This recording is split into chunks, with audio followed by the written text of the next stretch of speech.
فأعوذ بالله السميع العليم من الشيطان الرجيم من همزه ونفخه ونفثه. بسم الله الرحمن الرحيم. إنا أرسلناك شاهدا ومبشرا ونذيرا لتؤمنوا بالله ورسوله وتعزروه وتوقروه وتسبحوه بكرة وأصيلا. سبحانك لا علم لنا إلا ما علمتنا إنك أنت العليم الحكيم. رب اشرح لي صدري ويسر لي أمري واحلل عقدة من لساني يفقهوا قولي واحلل عقدة من لساني يفقهوا قولي. عزیز ساتھیو، جھوٹ بولنا ویسے بھی کبیرہ گناہ ہے، جیسا کہ اس سلسلے میں جب گفتگو آئے گی جھوٹ سے متعلق تو آپ کے سامنے یہ واضح ہوگا. اور جھوٹ بولنا صرف کبیرہ گناہ ہی نہیں بلکہ جہنم میں جانے کا راستہ ہے.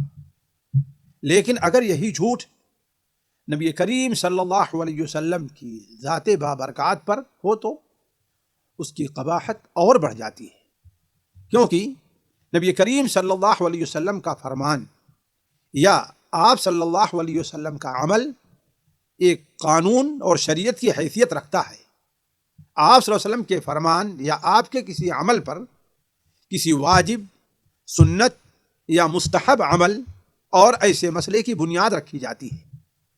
نیز یہ بات بھی آپ دھیان میں رکھیں کہ نبی کریم صلی اللہ علیہ وسلم کا عمل اور آپ کی زبان مبارک، زبان فیض ترجمان سے نکلے ہوئے الفاظ فی الحقیقت رب العالمین کا منشا بیان کرتے ہیں. وما ينطق عن الهوى ان هو الا وحی یوحی. لہذا اللہ کے رسول صلی اللہ علیہ وسلم پر جھوٹ بولنا فی الواقع اللہ رب العزت پر جھوٹ بولنا ہے، جو نہایت ہی قبیح گناہ اور قیامت کے دن بہت بڑی رسوائی کا سبب ہے.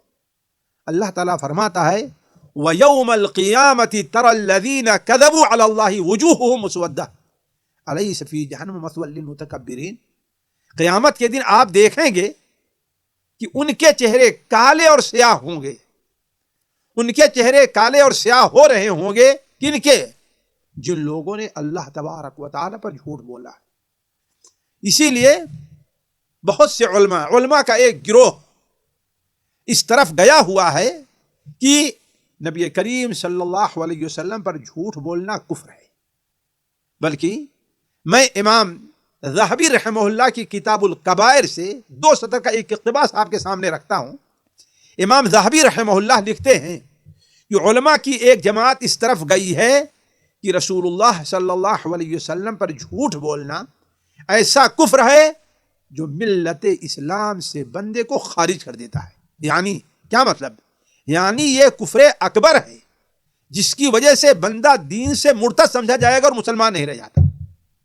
پھر امام ذہبی رحمہ اللہ لکھتے ہیں کہ اس میں تو کوئی شک نہیں کہ کسی حرام کو حلال اور کسی حلال کو حرام کرنے کے لیے جان بوجھ کر اللہ اور اس کے رسول پر جھوٹ بولنا کفر محض ہے. یعنی یہ ایسا کفر ہے جس میں کوئی شبہ نہیں.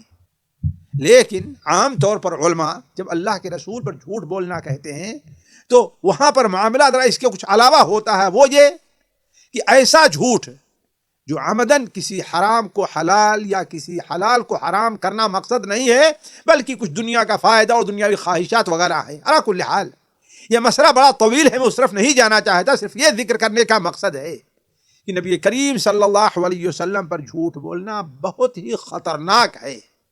اس لیے اولاً 2 باتیں یہاں پر سمجھنے کی ہیں جو ہر مسلمان کے لیے بہت ضروری ہیں. پہلی بات تو یہ ہے، بلکہ 3 باتیں رکھ لیجیے اپنے سامنے تاکہ مسئلے کو سمجھنے میں آسانی ہو. پہلی بات تو یہ ہے کہ نبی صلی اللہ علیہ وسلم پر جھوٹ بولنے کا معنی کیا ہے، مفہوم کیا ہے. دوسری یہ کہ آپ صلی اللہ علیہ وسلم نے اس کے بارے میں جو وعید فرمائی ہے وہ وعید کس نوعیت کی ہے، کن الفاظ میں فرمائی ہے. ہم اسے گناہ کبیرہ اور ایسا کبیرہ جس کا تعلق عقیدے سے ہے بندے کے، اس میں شمار کر رہے ہیں تو اس کی وجہ کیا ہے.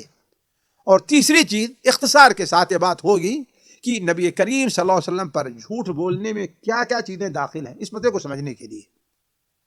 تو پہلی چیز ہم یہ دیکھتے ہیں صرف 2 سطر میں کہ نبی کریم صلی اللہ علیہ وسلم کی طرف کسی ایسے عمل کی نسبت کی جائے جسے آپ نے کیا نہ ہو. یا یہ کہا جائے کہ آپ نے یہ فرمایا اور آپ نے اس بارے میں کچھ کہا نہ ہو، یا یہ کہا جائے کہ آپ صلی اللہ علیہ وسلم نے ایسا ایسا کیا اور آپ نے ایسا کیا نہ ہو، یہ کہا جائے کہ نبی کریم صلی اللہ علیہ وسلم کی یہ حدیث ہے، آپ کا یہ فرمان ہے، جبکہ آپ کی حدیث نہ ہو، تو گویا اس قسم کے جتنے بھی الفاظ ہوں جس سے یہ معلوم ہو سننے والا، سامنے والا، پڑھنے والا یہ سمجھ جائے کہ یہ بات نبی کریم صلی اللہ علیہ وسلم سے وارد ہے، چاہے عملاً ہے یا آپ صلی اللہ علیہ وسلم سے قولاً ہے یا وارد ہے۔ یہ ہے آپ صلی اللہ علیہ وسلم پر جھوٹ بولنے کا معنی۔ یعنی ایک شخص یہ کہے، جانتا ہے کہ یہ بات حدیث نہیں ہے، کہے اللہ کے رسول صلی اللہ علیہ وسلم نے یہ فرمایا ہے، نعوذ باللہ من ذالک۔ تو دوسری وجہ یہ ہے کہ وہ حدیث ہے جن کے بارے میں، جن کو بنیاد بنا کر کے یہ کہا جاتا ہے کہ اللہ کے رسول صلی اللہ علیہ وسلم پر جھوٹ بولنا کبیرہ گناہ ہے، وہ حدیثیں کیا ہیں؟ وہ حدیث اس سلسلے میں واضح کر دوں آپ لوگوں سے کہ جو حدیثیں علماء کے نزدیک متواتر ہیں، بلکہ تقریباً لفظاً بھی متواتر ہیں، ان میں سے ایک حدیث یہ بھی ہے کہ آپ صلی اللہ علیہ وسلم پر جھوٹ بولنا اور اس کا گناہ ہونا، یہ حدیث متواتر ہے، یعنی آپ نے منع کیا ہے۔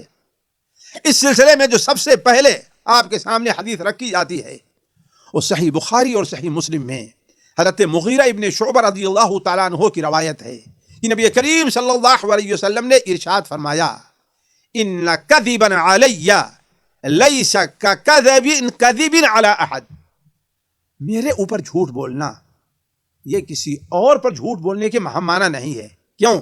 کسی اور پر جھوٹ بولنا، کسی اور کا فرمان یا کسی اور کا فعل، یہ شریعت نہیں ہے، یہ حدیث نہیں ہے، یہ دین نہیں ہے، لیکن نبی صلی اللہ علیہ وسلم کا فرمان یہ کیا ہے؟ وہ دین ہے۔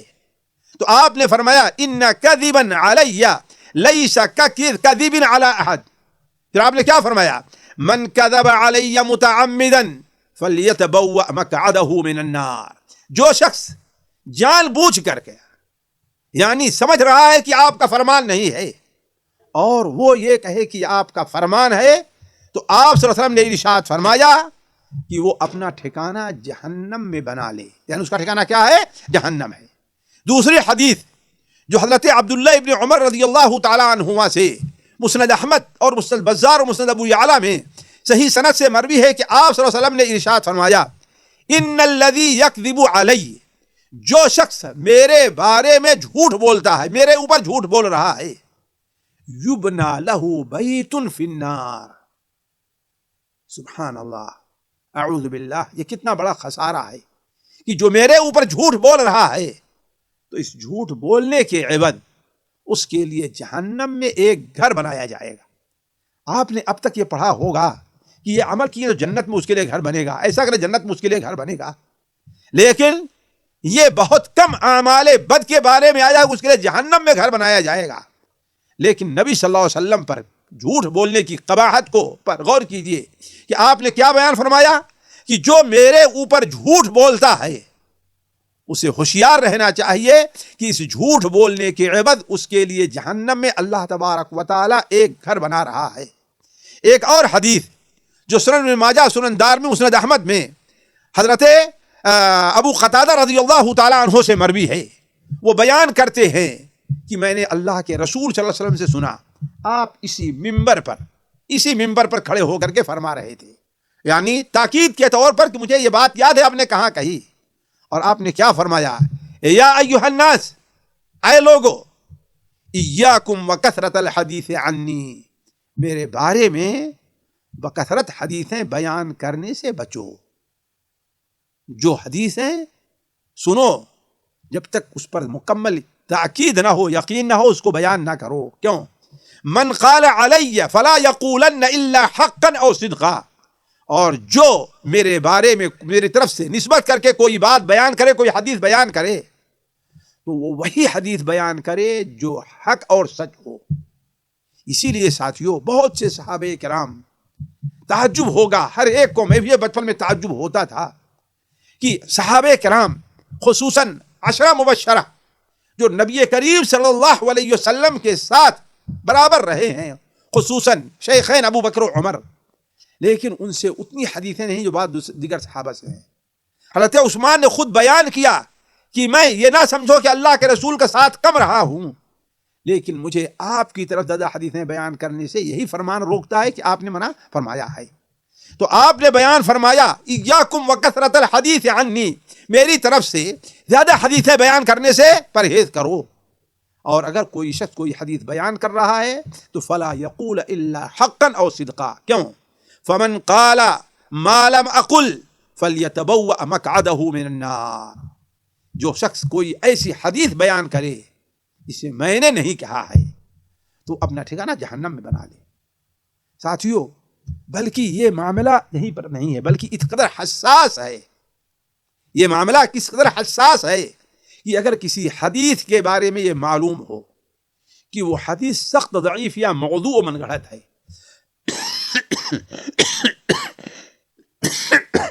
اس لیے یہ وہ حدیث ہے جس کا ضعف ہلکے درجے کا ہے، اس کے کچھ شروط کے ساتھ علماء نے ان کو بیان کرنے کی اجازت دی ہے، لیکن وہ موضوع ابھی ہمارا یہاں نہیں ہے۔ لیکن میں ابھی آپ کے سامنے علماء کے اقوال اس سلسلے میں نقل کر رہا ہوں کہ معاملہ اتنا حساس ہے کہ اگر کسی حدیث کے بارے میں یہ معلوم ہو کہ حدیث سخت ضعیف ہے، یعنی جس کے بارے میں غالب گمان ہے کہ آپ کا فرمان نہیں ہے، یا موضوع اور من گڑھا تقریباً یقین کی حد تک، اگرچہ 100% یقین نہیں لیکن یقین کی حد تک ہے کہ یہ حدیث من گڑھت ہے، تو اس کی حقیقت واضح کیے بغیر اس کا بیان کرنا ناجائز اور گناہ کبیرہ ہے۔ غور کریں گے، کوئی ایسی حدیث جس کے بارے میں معلوم ہو کہ سخت ضعیف ہے، یا آپ صلی اللہ علیہ وسلم کے بارے میں علماء نے کہہ دیا کہ حدیث موضوع اور من گڑھت ہے، پھر اگر اسے بیان کرتا ہے تو یہ انسان گناہ کبیرہ کا ارتکاب کر رہا ہے۔ سنیں، حدیث بیان کر رہا ہے جبکہ کہہ رہا آئی ہوئی ہے، جیسا کہ نبی صلی اللہ علیہ وسلم کا ارشاد صحیح مسلم کے مقدمے میں ہے، من حدث عنی بحدیث یرا انہ کذب فہو احد الکاذبین، جو میری طرف سے کوئی ایسی حدیث بیان کرے جسے وہ جھوٹی سمجھتا ہے، جسے وہ جھوٹی سمجھتا ہے، تو اس حدیث کو اگر بیان کر رہا ہے تو دو جھوٹوں میں سے ایک جھوٹا وہ بھی ہے، کون؟ جس نے اس حدیث کو بیان کی اور یہ جو نقل کر رہا ہے اس کو جہاں سے نقل کر رہا ہے، یعنی اگر کسی کتاب میں موجود ہے یہ کہہ کر کے کہ اللہ کے رسول کی حدیث ہے، اس کی حقیقت نہیں بیان کی گئی، تو وہ جھوٹا ہے، اور دوسرا کون؟ یہ، یا جس نے اس حدیث کو گڑھا، ایک جھوٹا وہ ہے اور دوسرا یہ انسان ہے جو حدیث کو بیان کر رہا ہے۔ اسی لیے علماء نے اس بات کی صراحت کی ہے، جیسے امام ذہبی رحمہ اللہ وغیرہ اپنی کتاب الکبائر میں نقل کیا ہے کہ موضوع حدیث بیان کرنا جائز نہیں ہے۔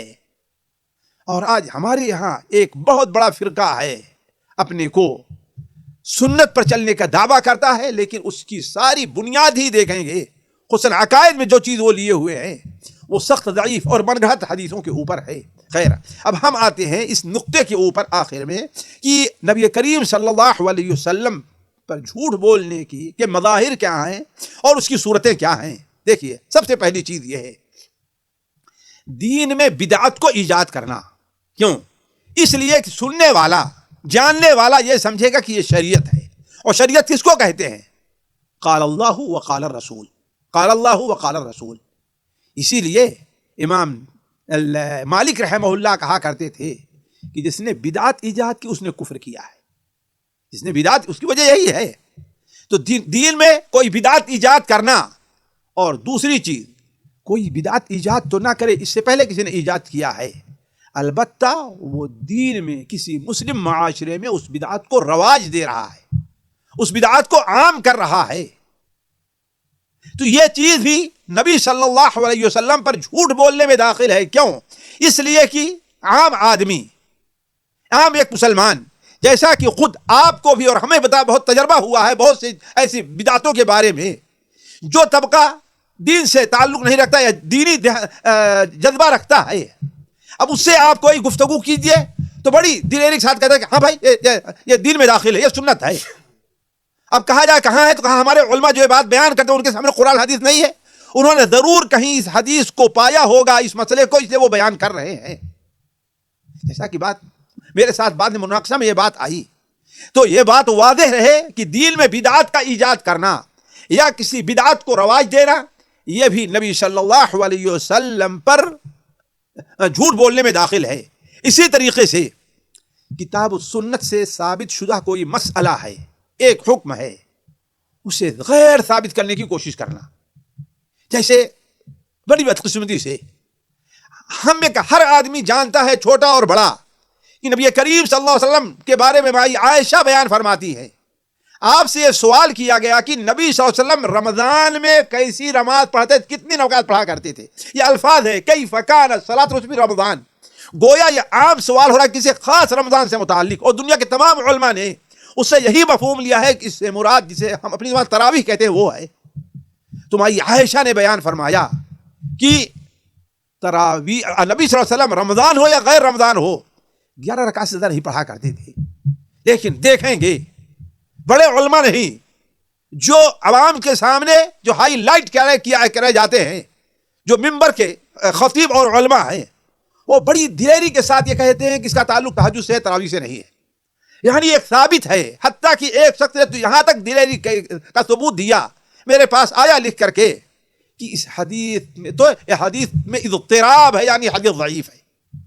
تو کہنے کا مطلب ہے کتاب و سنت سے ثابت شدہ کسی حکم کو غیر ثابت کرنے کی کوشش کرنا، یہ بھی نہیں جھوٹ بولنا ہے، یا کتاب و سنت سے غیر ثابت شدہ کسی عمل کو ثابت شدہ ہونے کوشش کرنا، جیسے یہ کوشش کرنا کہ نبی صلی اللہ علیہ وسلم نے 20 رکعت تراویح پڑھی ہے، یہ آپ کی سنت ہے۔ آپ یہ کہیے کہ آپ کے زمانے کے بعد لوگوں نے پڑھی ہے، کوئی بات نہیں ہے، اس کے دلائل موجود ہیں، لیکن آپ کہیے کہ نبی صلی اللہ علیہ وسلم اور ایک موضوع حدیث کو بنیاد بنا کر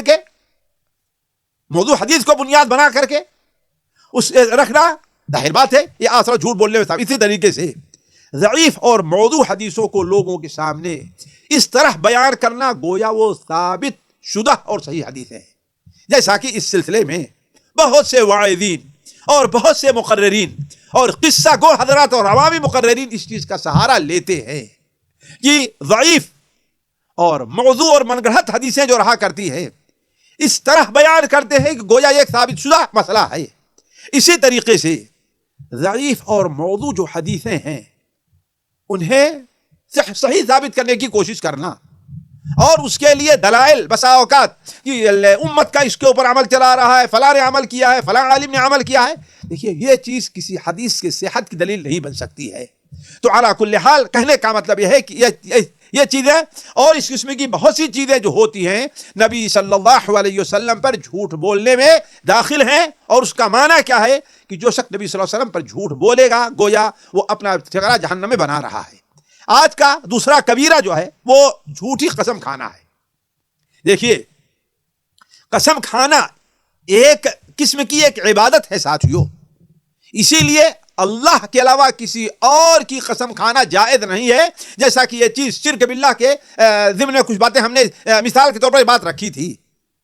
اور قسم کھانے کا معنی کیا ہوتا ہے اس پر آپ غور کریں کہ آدمی اگر کوئی بات کہتا ہے اور اس کی بات انسان سامنے والا اس کی بات کے بارے میں شبہ کرا تصدیق نہیں کرتا اس کی، تو اب وہ اپنی بات کو حق ثابت کرنے کے لیے کوئی گواہی پیش کرتا ہے، کوئی دلیل پیش کرتا ہے، اور جب ہر چیز سے عاجز آ جاتا ہے تو وہ قسم کھاتا ہے۔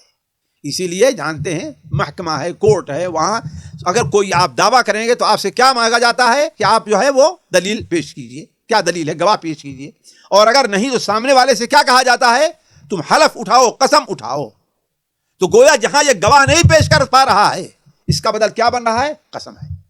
اس کے اوپر اگر آپ غور کریں تو آپ کو معلوم ہوگا کہ جھوٹی قسم کھانا کس قدر قبیح ہے، جھوٹی قسم کھانا۔ کیوں؟ ظاہر بات قسم کھانا صرف اللہ کی جائز ہے۔ اب اگر اللہ کی کوئی قسم کھا رہا ہے تو گویا وہ اللہ تبارک و تعالیٰ کو گواہ بنا رہا ہے۔ اور آپ اس نقطے کے اوپر غور کریں، ایک نیک اور صالح آدمی آپ کے پاس سامنے ہو، اگر آپ غلطی پر ہیں تو کبھی بھی اسے گواہ بنانے کی کوشش نہیں کریں گے، لیکن اللہ تبارک و تعالیٰ کو اس نقطے کے اوپر آپ غور کر لیں تو قسم کے عبادات عقائد میں یا عبادت داخل ہونے کا آپ کے سامنے آ جائے گا کہ اصل معاملہ کیا ہے، یہ عقیدے کیا ہے، کہ اللہ کے بارے میں تمہارا عقیدہ کیا ہے۔ اسی لیے وہ حدیث جسے علامہ البانی صحیحہ میں نقل کرتے ہیں، میرے ذہن میں آ گئی، اس پر غور کریں کہ آپ صلی اللہ علیہ وسلم نے ارشاد فرمایا، اذن لی مجھے کہا گیا کہ میں ایک ایسے فرشتے کے بارے میں بیان کروں کہ جس کی گردن عرش کے نیچے ہے، گردن عرش کے نیچے ہے اور اس کے پیر زمین میں پیوست ہیں، اتنا بڑا فرشتہ ہے اور عرش کو اٹھائے ہوئے ہے۔ تو وہ کہہ کیا رہا ہے؟ وہ کہہ رہا ہے سبحانک ما عظم شانک، یا رب تو ہر قسم کے عیب سے پاک ہے، تیری شان کتنی عظیم ہے۔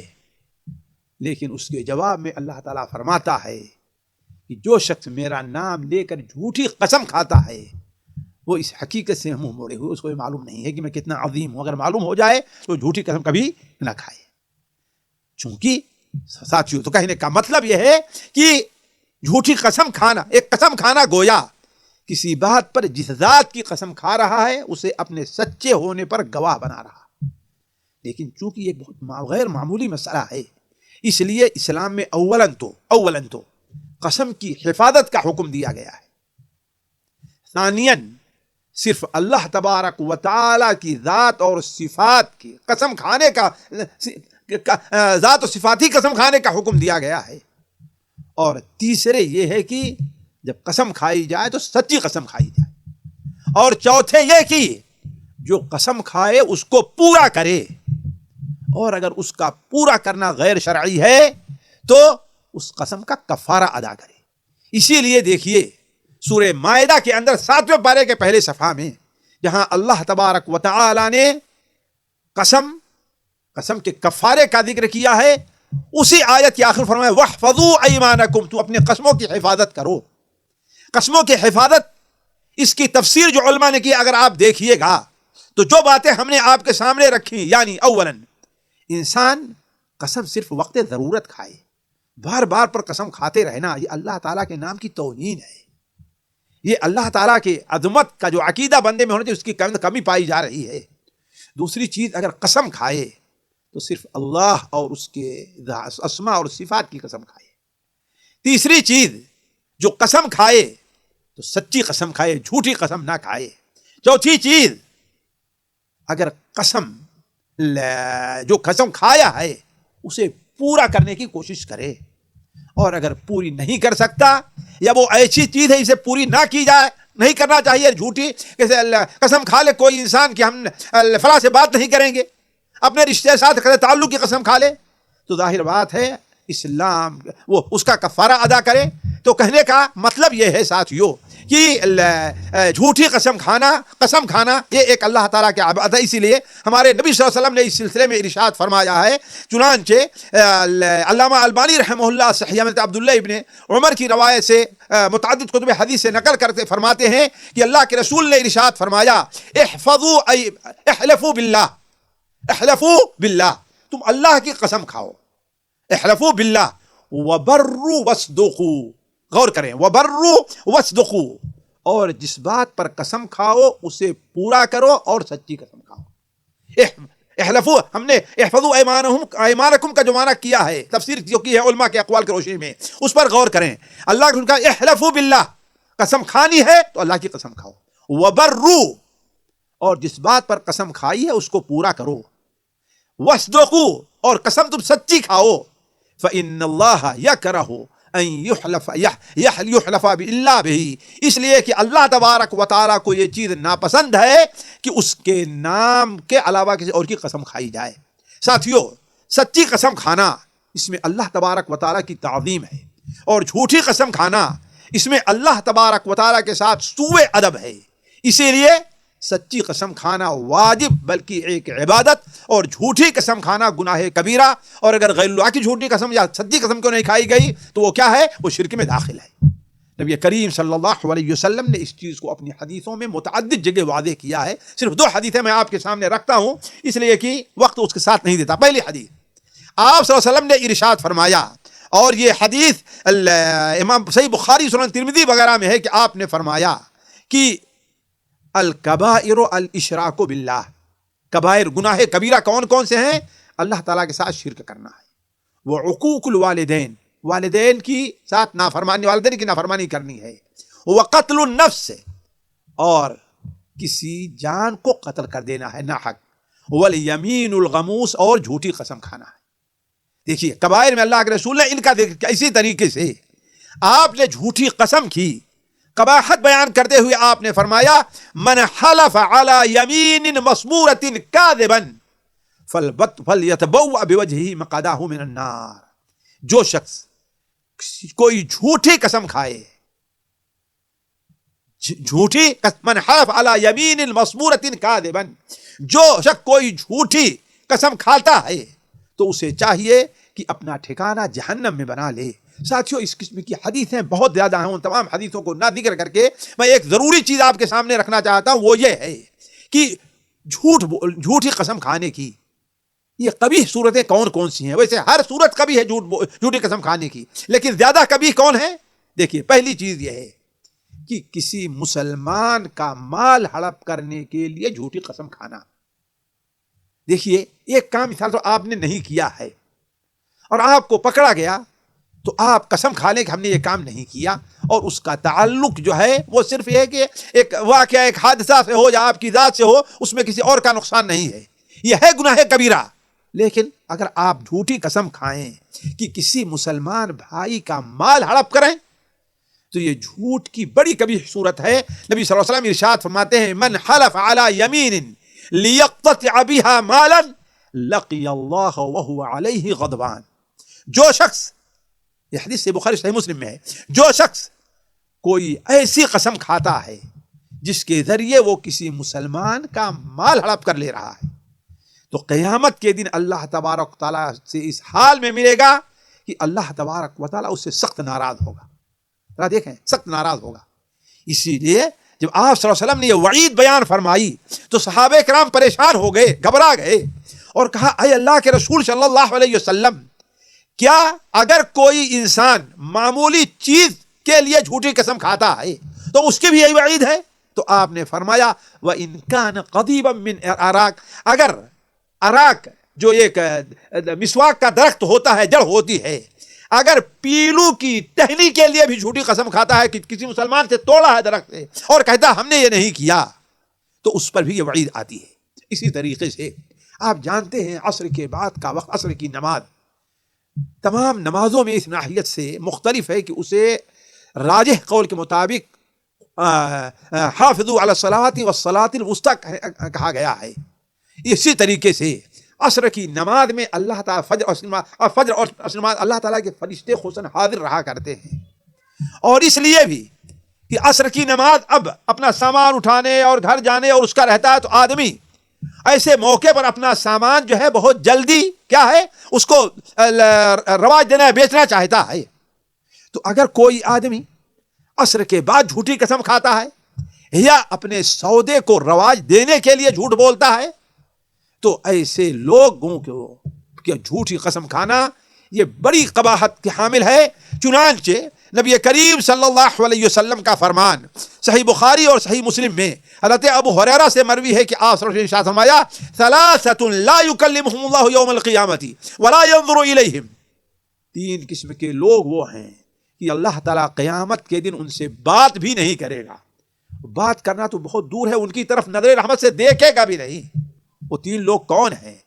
رجل حلف علی سلعۃ لقد اوتی بها اکثر مما اوتی وهو کاذب، آدمی جھوٹ بولے یہ کہہ کر کے کہ ہاں مجھے اس پر اتنا دیا جا رہا ہے، قسم کھائے کہ ہاں میری یہ گاڑی ہے، میرا یہ جانور ہے، میری یہ زمین ہے، مجھے اتنا دیا جا، اتنا مل رہا ہے، اور جھوٹ بول رہا ہے۔ اور دوسرا وہ شخص عصر کے بعد جھوٹی قسم کھائے تاکہ مسلمان کا مال ہڑپ کر لے، اور تیسرا وہ شخص جو جس کے پاس زائد پانی ہے، وہ پانی جو اپنی کمائی نہیں ہے، تالاب کا پانی ہے آسمان سے نازل ہوا ہے، دریا کا پانی ہے لیکن اسے روک لوگوں کو نہیں دیتا ہے، تو اللہ تبارک و تعالیٰ ایسے لوگوں سے قیامت دن بات بھی نہیں کرے گا۔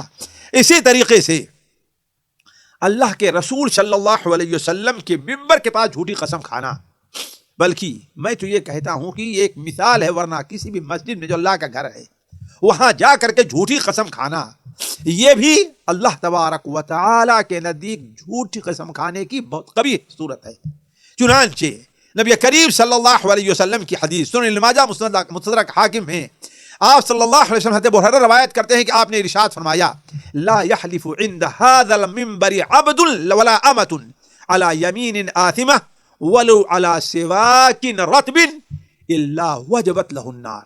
جو شخص اس منبر کے پاس کوئی مرد ہے یا عورت ہے جھوٹی قسم کھاتا ہے تاکہ کسی بھائی کا مال ہڑپ کرے، اگر وہ چھوٹا سا تھوڑا ہی مال ہو، ایک مسواک ہی کیوں نہیں ہے، تو آپ صلی اللہ علیہ وسلم نے ارشاد فرمایا وجبت لہ النار، اس کے اوپر جہنم واجب ہو جاتی.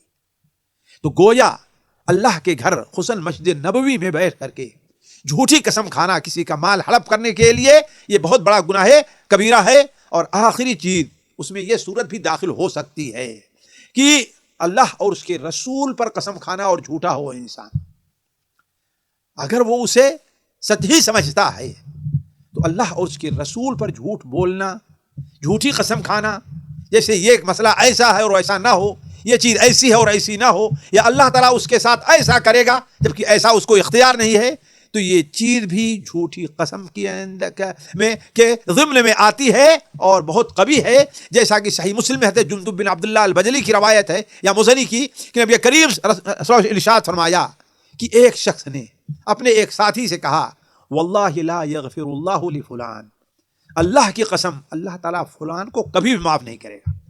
اس لیے کہ جھوٹ ہے، تمہیں کیا معلوم اللہ معاف کرے گا نہیں معاف کرے گا. یہ معاف کرنا، اگر کوئی آدمی شرک پر مرے ہمیں یقینی نہیں ہے کہ ہاں وہ شرک کے اوپر مرا ہے، اسی لیے اس پر غور کرنا چاہیے. ہمارے علماء کس قدر اس بارے میں محتاط رہا کرتے تھے. میں برابر اس کا ذکر کرتا ہوں لوگوں کے سامنے کہ احتیاط سے کام لیں. امام ابن کثیر رحمہ اللہ اپنی کتاب البدایہ والنہایہ میں ایک نصرانی شاعر جو نبی کریم صلی اللہ علیہ وسلم کے بارے میں حج لکھا کرتا تھا، آپ کی مذمت میں اشعار لکھا کرتے تھے، نعوذ باللہ من ذالک لکھا کرتا تھا، وہ بدبخت ہے. جب اس کا انتقال ہوا جس سال، اس سال کے بیان میں امام ابن کثیر رحمہ اللہ لکھتے ہیں علیہ لعنت اللہ ان مات کافرا، اس کے اوپر اللہ کی لعنت ہو اگر حالت کفر میں مرا ہے. دیکھیں یہ نہیں کہا کہ وہ اس پر اللہ کی لعنت ہو، کیا شرط لگائی؟ اگر حالت کفر میں مرا ہے. اور ہم میں سے بہت سے لوگ اللہ تعالیٰ اسے کبھی نہیں معاف کرے گا، اللہ تعالیٰ اس کو کبھی نہیں بخشے گا، اللہ تعالیٰ اسے جہنم میں ڈالے گا. تو اس قسم کی چیزیں لے آنا گویا جھوٹی قسم کی بدترین صورت بن جایا کرتی ہے. تو آپ نے بیان فرمایا کہ ایک شخص نے کسی کے بارے میں کہا اللہ تعالیٰ اس کو فلاں کو کبھی معاف نہیں کرے گا، اور جب دونوں کا انتقال ہوا تو اللہ نے دونوں کو جمع کیا اور اللہ نے فرمایا کہ من ذا الذی یتعلی علی اللہ اغفر لفلان، تجھے کیا اختیار ہے؟ وہ کون بدبخت ہے جو کہتا ہے کہ میں فلاں کو نہیں معاف کروں گا؟ یہ اختیار اس کو حاصل ہے. تو اے بندے، تو نمازی ہے، تو پرہیزگار ہے، جا میں تیرے عمل کو رائے گاہ کر دے رہا ہوں اسی ایک بات کی وجہ سے. اور وہ دوسرے کو کیا کہا؟ تو میری رحمت سے جنت میں چلا جا. تو کہنے کا مطلب یہ ہے ساتھیوں کہ جھوٹ بولنا، جھوٹی قسم کھانا، یہ جھوٹ کی بدترین قسم ہے. اللہ تبارک و تعالی اللہ تبارک و تعالیٰ کی شان میں آپ کو گستاخی کا معاملہ ہے. اللہ تعالیٰ کی شان عظمت کا گویا لحاظ نہیں ہے، اس لیے علماء نے اسے عقائد میں شمار کیا ہے اور اس کے اوپر علماء نے اپنی کتابوں کے اندر خصوصی توجہ دی ہے تاکہ لوگوں کو اس سے عبرت ہو. اللہ تعالیٰ سے دعا ہے کہ اللہ تعالیٰ ہمیں اور آپ کو ہر قسم کے کبائر سے محفوظ رکھے. اللہ تعالیٰ ہمیں سچی قسم ہی کھانے کی توفیق عطا فرمائے اور ہر قسم کی جھوٹی قسم سے محفوظ رکھے. والسلام علیکم ورحمۃ اللہ وبرکاتہ. سامعین اکرام، ہمارے علمی اور عوامی دروس اور سوال و جواب کی مجلسوں سے آپ خود بھی مستفید ہوں اور اپنے دوست و احباب کے ساتھ بھی شیئر کریں. عین ممکن ہے کہ آپ کے شیئر سے کسی کی اصلاح اور آپ کے لیے صدقہ جاریہ بن جائے. واٹس ایپ پر اسلامک میسج حاصل کرنے کے لیے نمبر نوٹ فرمائیں: یعقوب عزیز 00966 5089 59707. واٹس ایپ سوال و جواب گروپ میں ایڈ ہونے کے لیے نمبر نوٹ فرمائیں: عبدالسلام عمری 00966 502627 622. نمبر بھیجتے ہوئے نام اور پتہ ضرور لکھیں. اسی طرح ہمارے یوٹیوب چینل اسلامی دعویٰ کو ضرور سبسکرائب کریں تاکہ ہماری ہر نئی اور اہم ویڈیو کی اطلاع آپ کو فوری حاصل ہو جائے. تمام دروس، مقالات اور سوال و جواب سیریز کے لیے ہماری مشہور ویب سائٹ www.islamidawah.com کا مشاہدہ کرتے رہیں. السلام علیکم ورحمۃ اللہ وبرکاتہ.